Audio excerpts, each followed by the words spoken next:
Ibu bapak, saudara-saudariku yang terkasih dalam Kristus, wajar dalam kehidupan kita itu ada yang disebut dengan istilah koneksi ya, istilah pertemanan atau istilah kerjasama, persahabatan ya, antar manusia itu kita biasa itu koneksi-koneksi gitu.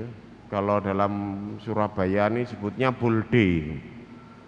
Bolde itu bolo dewe, itu boldeku, itu bolo dewe. Atau kalau relasi bisnis namanya hoping, ya. Hoping ya, hoping-hopingan, ya bolo-boloan. Ya.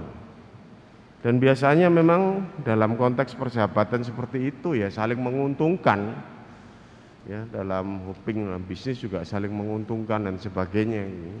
Saling menghormati, saling menjaga, mengerti apa yang dimaksudkan oleh sahabatnya atau relasinya kan begitu.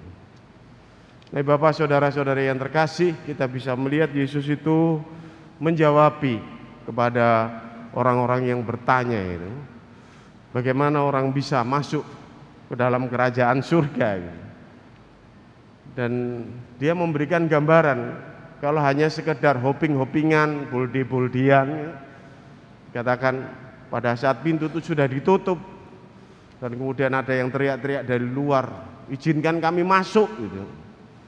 Lalu dijawab dari dalam itu, aku tidak mengenal engkau. Nah, ini mulai memakai senjata hoping, boldi-boldian itu. Kami makan dan minum bersamamu. Kamu itu mengajar di kota-kota kami itu kenal kamu gitu. Tapi apakah itu menjamin? Tidak menjamin, Bapak Ibu saudara-saudari yang terkasih. Karena ternyata memang tidak sesungguh-sungguhnya yang dijamin, yang dimaksudkan ada relasi yang sungguh-sungguh. Yang ada ya pasti mereka ini sakarpe dewe gitu, tidak sesuai dengan tuannya yang menutup pintu itu, digambarkan seperti itu. Sehingga dikatakan nyahlah kalian yang melakukan kejahatan ya. Ya karena tidak menjunjung tinggi apa yang menjadi sebuah relasi, tidak menjunjung tinggi apa yang kalau memang sungguh kenal dan mengerti, kalau memang bersahabat atau memang dekat ya harusnya itu ya mengerti betul kapan Tuhan itu menutup pintu, siapa dia dan sebagainya. Ya bukan hoping-hopingan saja begitu. Dan ini yang digambarkan oleh Yesus bahwa gambaran mengenai bagaimana umat bisa masuk dalam keselamatan itu ya. Sungguh-sungguh memang harus mengerti dan saling mengerti gitu ya. Satu sama lain dengan Tuhannya sendiri gitu. Bukan karepe dewe, ya Tuhan mau apa? Tuhan sungguh mau mengajak kita itu bagaimana dan sebagainya gitu. Makanya butuh untuk sungguh mengerti apa yang dimaui gitu ya. Berarti kalau kita menjalin relasi kan juga begitu. Apa yang dimaui sebenarnya dengan orang yang terikat atau terkait dengan kehidupan saya itu. Misalnya relasi bisnis saja juga begitu. Dia sukanya apa? Dia maunya apa? Dia mengarahkannya kita itu untuk apa? Karena sama-sama saling menguntungkan dan sebagainya. Tapi nah hanya kenal saja tapi karpe dewe ya seperti itu. Nggak tahu kapan pintu ditutup, kapan dapat keselamatan dan sebagainya gitu. Nah, Bapak, saudara-saudari yang terkasih, di sini kita bisa melihat bahwa mereka yang sungguh untuk bersama Tuhan ya, itu lalu memang sungguh-sungguh mengerti dan mengikuti kehendak Tuhan ya, mengerti pasti kapan itu bisa masuk meskipun itu pintu yang sempit dan kapan memang diperbolehkan masuk dan sebagainya karena relasinya yang sudah dekat dan akrab dan memang betul sesuatu yang memang terkait satu sama lain itu saling mengerti gitu. Kita mengerti betul diajak untuk lebih dalam mengenal kehendak Tuhan dalam kehidupan kita gitu. Dan disitulah lalu kemudian memang kita akan diberitahu kapan itu dibuka, kapan kita bisa masuk dan sebagainya.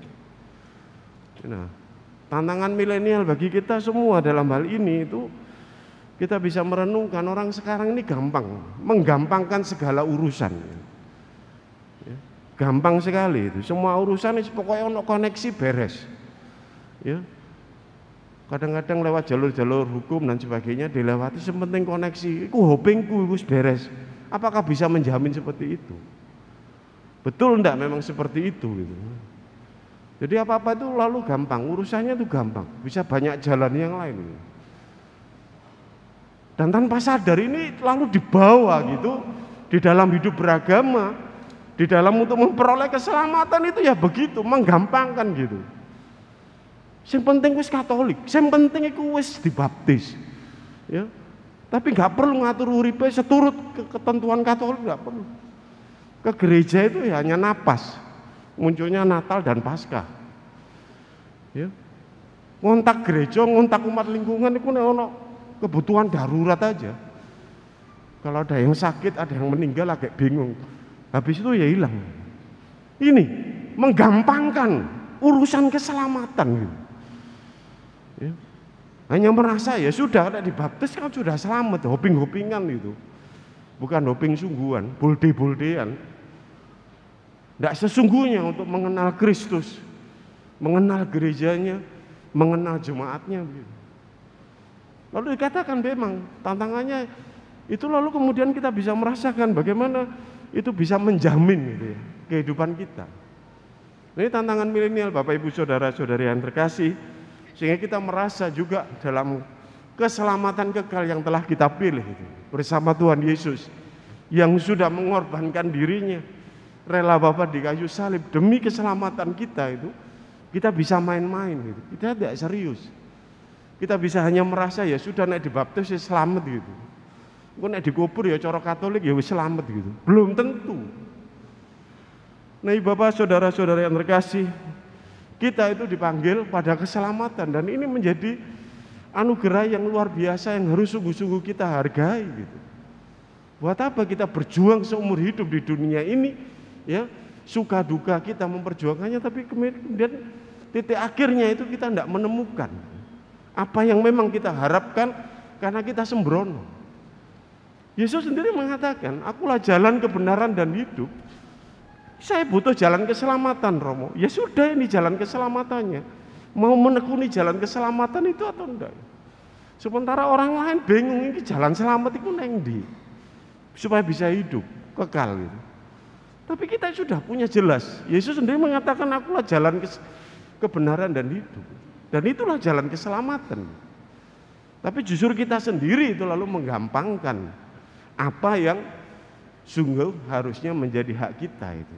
Tidak dipelihara dengan baik ini. Seperti yang digambarkan oleh Tuhan Yesus dalam bacaan yang diangkat oleh Santo Lukas itu ya. Menggambarkan kalau sudah kenal, kalau sudah begini lalu bisa begitu. Enggak. Nah, Bapak Ibu Saudara-saudari yang terkasih, lalu Tuhan itu membuka panggilan bagi semua orang yang sungguh mau menaruh kepercayaannya dan menaruh relasi yang mendalam dengan Dia kepada semua bangsa. Maka dalam bacaan pertama kita bisa melihat Allah membuka keselamatannya. Bukan hanya untuk orang Israel, tapi untuk semuanya. Termasuk kita semua ini yang sungguh-sungguh bersama Kristus, kita itu dipanggil untuk dalam keselamatan. Namanya dididik dalam jalan keselamatan gitu ya. Tentu pasti tidak ada hal yang memang berat gitu. Mengikuti sebagai orang Katolik itu juga nggak seneng terus. Ya ono susah-susah gitu. Ya. Dan kita bisa melihat dalam bacaan yang kedua itu bagaimana Allah itu mendidik kita supaya terus-menerus karena kita itu anaknya, terus-menerus terarah kepadanya gitu.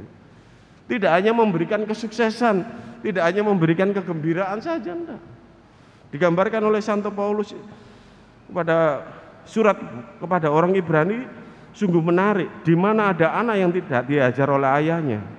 Memang tiap-tiap ajaran pada waktu diberikan tidak mendatangkan sukacita tetapi duka cita, namun kemudian ia menghasilkan buah kebenaran yang memberikan damai kepada mereka yang dilatih olehnya.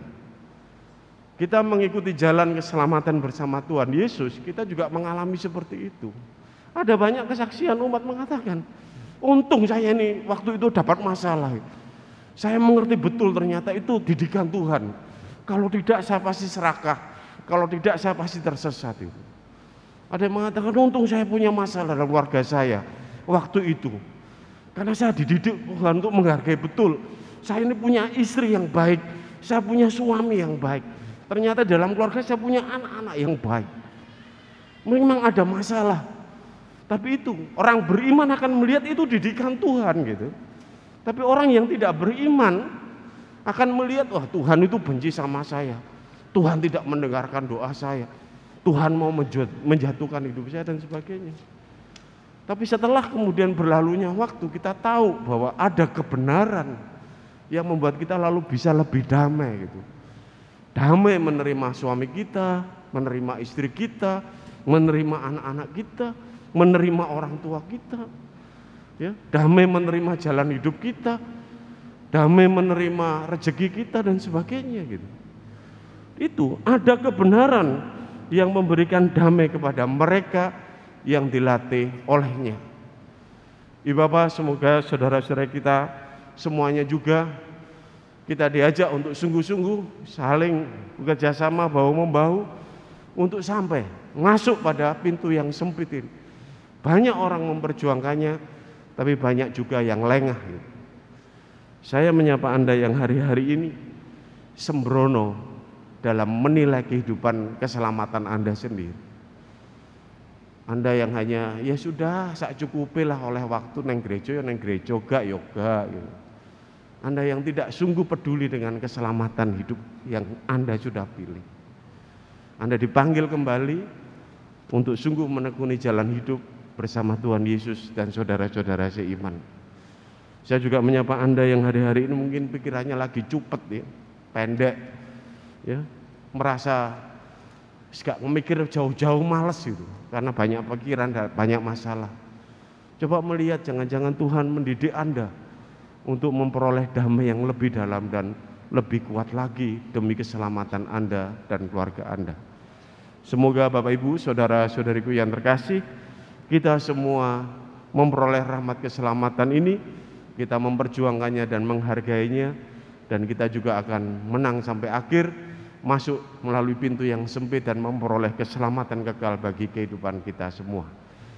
Berkat Tuhan menyertai kita semua.